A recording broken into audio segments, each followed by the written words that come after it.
To tay or not to tay? That is the question. For anyone learning the Japanese language, tay form can be extremely useful. It can be used for commands, asking for permission and granting or denying permission, but first you have to figure out how to make it.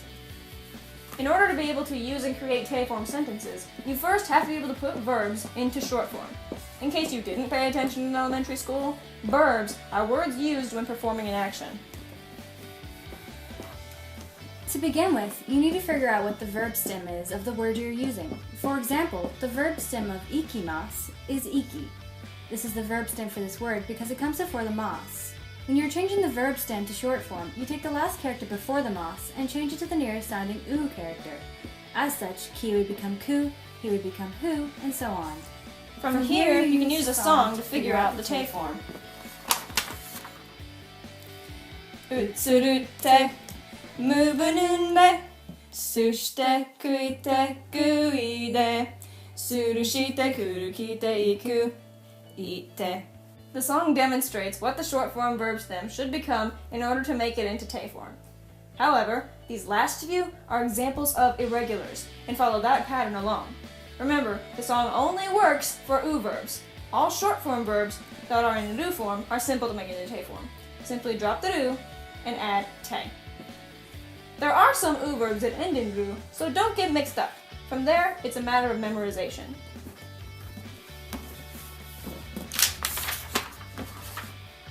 But for the most part, when figuring out whether the verb is lu or u, most often, if the character before the mas has an a sound, it is almost always a lu verb, with just a few exceptions. One of the uses of tay form is to form commands, or simply asking someone to do something. By simply saying the verb in tay form, even out of context, you are making a command. Granted, not a very nice one. Good way to get slapped by your granny.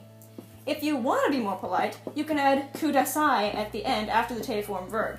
This will stop you from getting slapped by a purse full of bricks. And tampons. For now. Another use is simply asking for permission to perform an action. To do so, you simply take your verb in tay form and add moi desu ka. What you are doing is asking if the action is okay to do or not. This can be answered in a number of ways, but that is for another lesson. However, don't limit yourself to only using tay form verb moi desu ka. Mix things up by putting places of action or direct objects beforehand to spice up your sentence so you don't sound like Tarzan. Can I go? Can I drink? Versus, can I go to the washroom?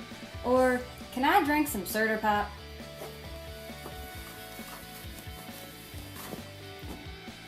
And now for another lesson.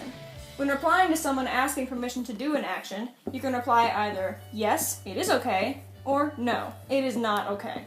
When you are replying yes, you would take the tay form verb used and put it in the structure. Hai, tay form verb wa ii desu. Or you could simply say hai ii desu.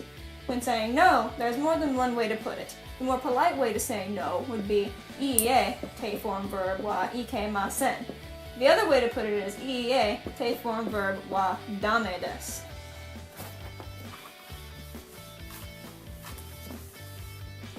Be careful how you word replies, for it can still be very impolite.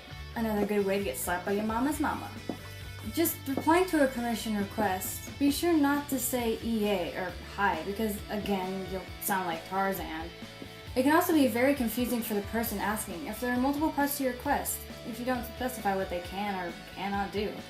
Can I drink some Mountain Dew or Coke? No.